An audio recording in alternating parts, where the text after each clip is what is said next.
दोस्तों हाल ही में मैंने शैतान मूवी देखा है और जो लोग भी मेरे चैनल पर रेगुलर हैं उन्हें पता होगा कि ये गुजराती फिल्म वश की एक रीमेक है। इनफैक्ट इन दोनों फिल्मों में बेटी का रोल जिन एक्ट्रेस ने प्ले किया है वो सेम है और उनका नाम है जानकी बोडीवाला। अब मैंने अपने चैनल पे वश फिल्म को एक्सप्लेन कर रखा है और शैतान की कहानी ऑलमोस्ट सेम है, एंडिंग को थोड़ा सा चेंज किया गया है। स्टिल आज की वीडियो में हम एकदम शॉर्ट में शैतान फिल्म की कहानी को जानते हुए इसके एंडिंग पे बात करेंगे और जानेंगे कि आखिर ये वश से कैसे डिफरेंट है। अब वीडियो शुरू करने से पहले आप सभी से एक रिक्वेस्ट है कि अगर आपको ये वीडियो पसंद आती है तो हमारे चैनल को सब्सक्राइब भी जरूर कीजिएगा। So now with that said, let's roll the intro.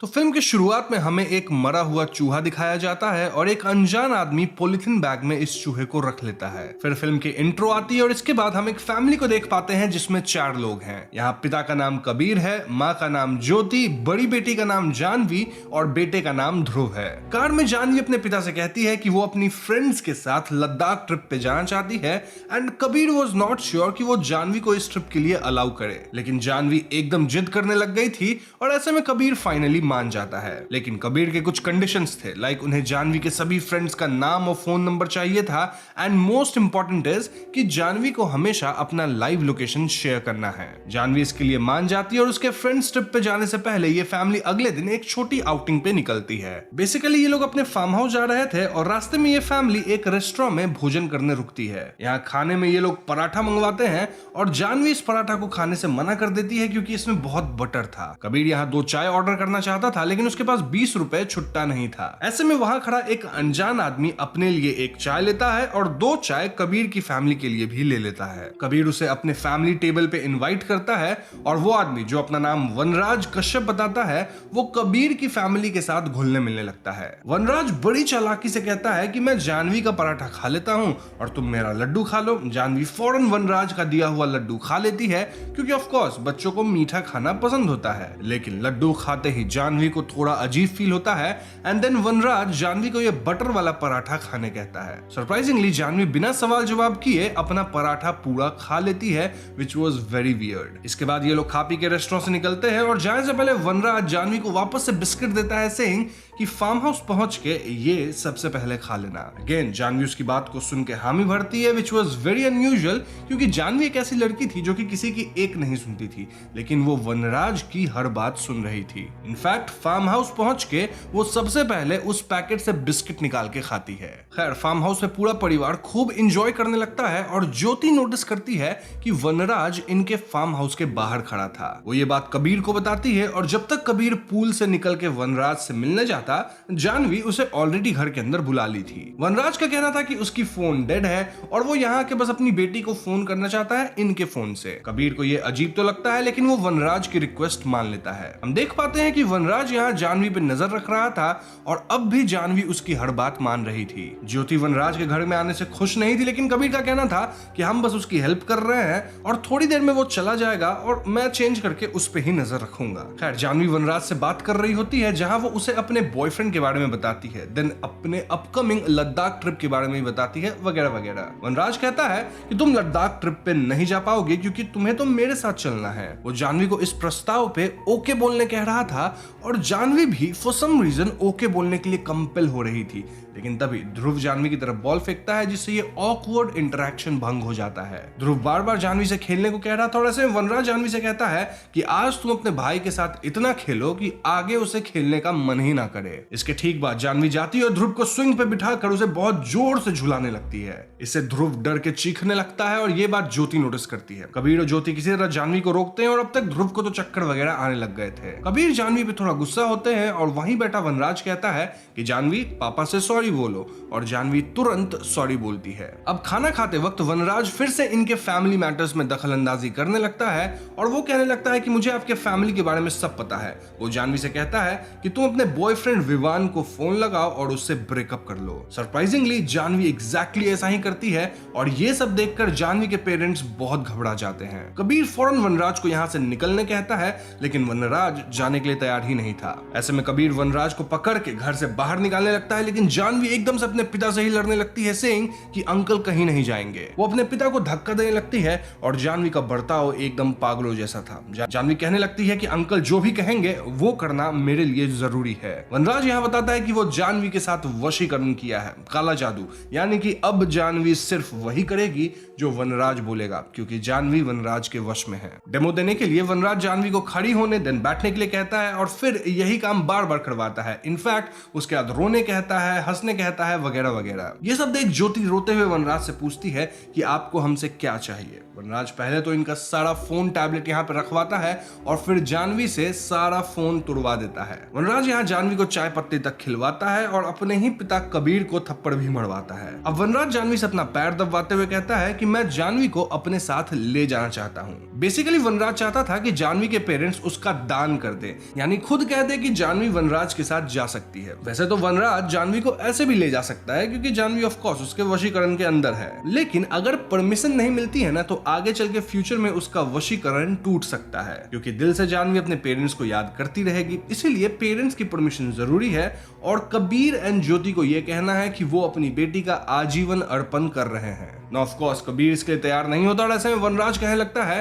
कि जब कोई मेरे सामने तड़पता है और गिड़गिड़ाता है तो मुझे बहुत अच्छा लगता है। ऐसा कह के वनराज जानवी को एक लात मारता है और इसके रिएक्शन में कबीर वनराज को पीटने लग जाता है। वनराज जानवी से ध्रुव का सर फोड़ देने कहता है और जानवी ऐसा ही करती है। दूसरी तरफ हम पुलिस को यहाँ आते देखते हैं क्योंकि ज्योति बार बार पुलिस हेल्पलाइन पे मिस्ड कॉल्स मार रही थी। पुलिस घर के अंदर आती है और यहाँ हम कबीर, ज्योति और वनराज को ऐसे बिहेव करते देखते हैं मानो ये सब फैमिली एंड फ्रेंड्स हैं। अब ऐसा इसलिए क्योंकि वनराज जानवी को एक गैस सिलेंडर के ऊपर गैस ओपन करके बैठा दिया था, साथ ही उसके हाथ में माचिस थी। यानी अगर कबीर या ज्योति अपना मुंह खोलते तो जानवी गैस में आग लगा देती, जिससे वो तो कम से कम मारी ही जाती और बाकी लोग को भी क्षति होता है क्योंकि गैस तो एक्सप्लोड होता है। ये लोग पुलिस को किसी तरह समझा बुझा के यहाँ से भेज देते हैं, जिसके बाद वनराज और भी भड़कता है।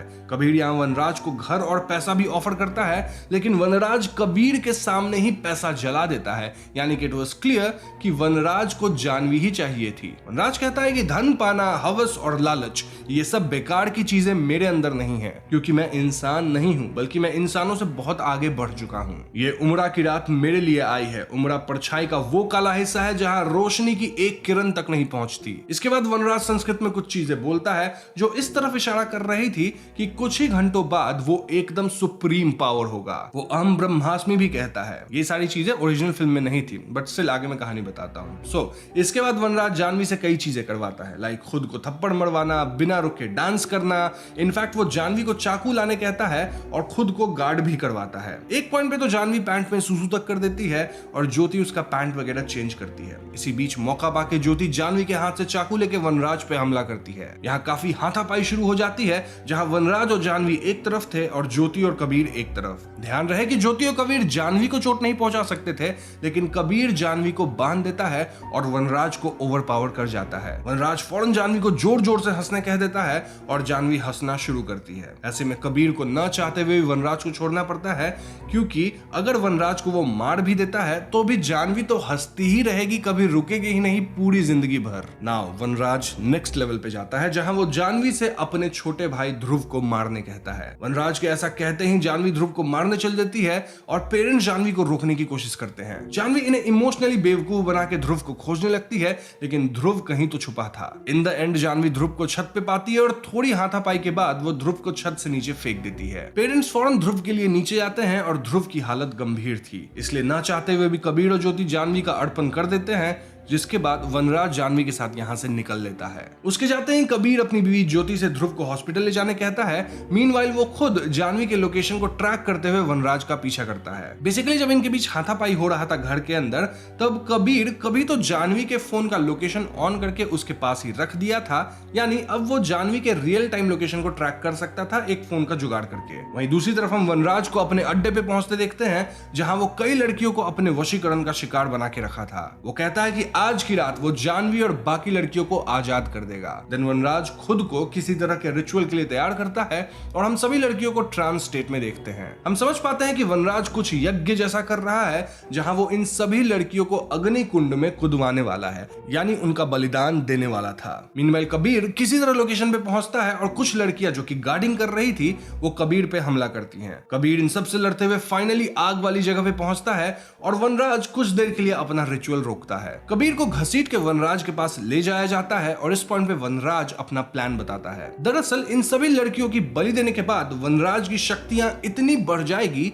कि वो किसी से सिर्फ नजर मिला के उन्हें अपने वश में कर पाएगा। उसे किसी को लड्डू या फिर पेड़े खिलाने की जरूरत नहीं पड़ेगी। वनराज कहता है कि सभी भगवान के गुलाम है, लेकिन कुछ लोग इस लायक नहीं होते। अब मैं सभी को अपने वश में करूंगा और मैं उनका भगवान बनूंगा। बेसिकली वनराज यहाँ पूरी दुनिया को अपने वश में करने का प्लान कर रहा था। इसके बाद वनराज फिर से अपना रिचुअल शुरू करता है, जहां वो काली कठपुतलियां आग में फेंक रहा था और लड़कियां धीरे धीरे आग की तरफ बढ़ रही थी। अब इससे पहले वनराज अपनी आखिरी लाल वाली कठपुतली फेंकता, जिसके बाद सारी लड़कियां आग में कूदने वाली थी। कबीर उस पे आग वाली लकड़ी से हमला करता है और इससे पहले वनराज कुछ बोलता, कबीर उसका जीभ ही काट देता है। कबीर वनराज के जीभ को आग में फेंक देता है और यहाँ सारी लड़कियां कबीर पे हमला बोल देती हैं। तभी एकदम से वनराज की आवाज आती है, सेइंग कि तुम पहले की तरह नॉर्मल हो और मैं तुम्हें हमेशा हमेशा के लिए आजाद करता हूँ। ये सुनते लड़कियां रुक जाती है और आजाद हो जाती है। अब यहाँ आता है कहानी में ट्विस्ट, जहां हम समझ पाते हैं कि पूरे इवेंट्स के दौरान कबीर अपने पॉकेट में एक वॉइस रिकॉर्डर रखा था। इनके फार्म हाउस पे एक ऐसा सिचुएशन आया था जहां वनराज इन्हें टॉन्ट करते हुए, मतलब इन्हें चिढ़ाते हुए कह रहा था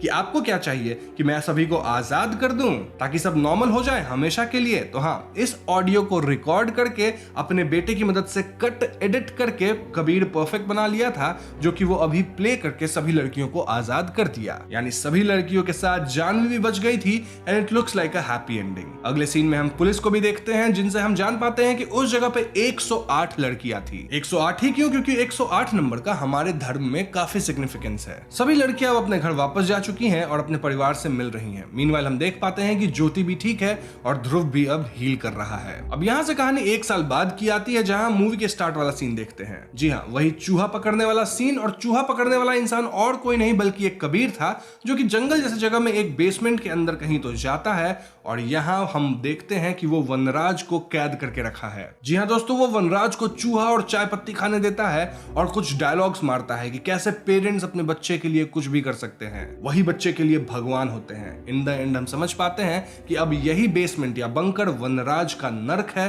और कबीर उसका भगवान, या फिर हम कबीर को शैतान भी कह सकते हैं। और इसी पॉइंट पे फिल्म खत्म हो जाती है। तो दोस्तों, ये थी शैतान फिल्म की कहानी और यहाँ वश फिल्म से थोड़ी बहुत चीजें बदली गई हैं। सबसे पहली बात तो ये है कि वश फिल्म में कोई पुलिस नहीं आई थी मूवी के बीच में। देन एंडिंग तो पूरा ही बदल दिया गया है। I mean, वश की एंडिंग काफी दुखद और डार्क थी। वहां पिता अपनी बेटी के कान में कैंची डाल देता है ताकि वो विलेन की आवाज ना सुन सके। साथ ही उसकी बेटी का वशीकरण कभी खत्म ही नहीं होता और वो फ्यूचर में भी मेंटली अनस्टेबल ही रहती है। बात करें बीवी और बेटे की, तो उनका भी हॉस्पिटल जाते वक्त एक्सीडेंट हो जाता है और वो भी मारे जाते हैं। बेसिकली वहां जो मेन कैरेक्टर था, जो कि यहाँ पे कबीर प्ले किया है, वो एंड तक सब कुछ हार गया था और वो पूरी तरह टूट चुका था और इसलिए वो वहां के विलेन को अपने साथ बंदी बना के रखा था, उसे चूहा और चाय पत्ती खाने देता था। लेकिन यहाँ शैतान में एंडिंग काफी हैप्पी सी दी गई है, जहां सब लोग बच गए। कैसे? वनराज की रिकॉर्डेड वॉइस की मदद से, जो कि मुझे थोड़ा सा अजीब लगा क्योंकि आज तो एआई का समय है,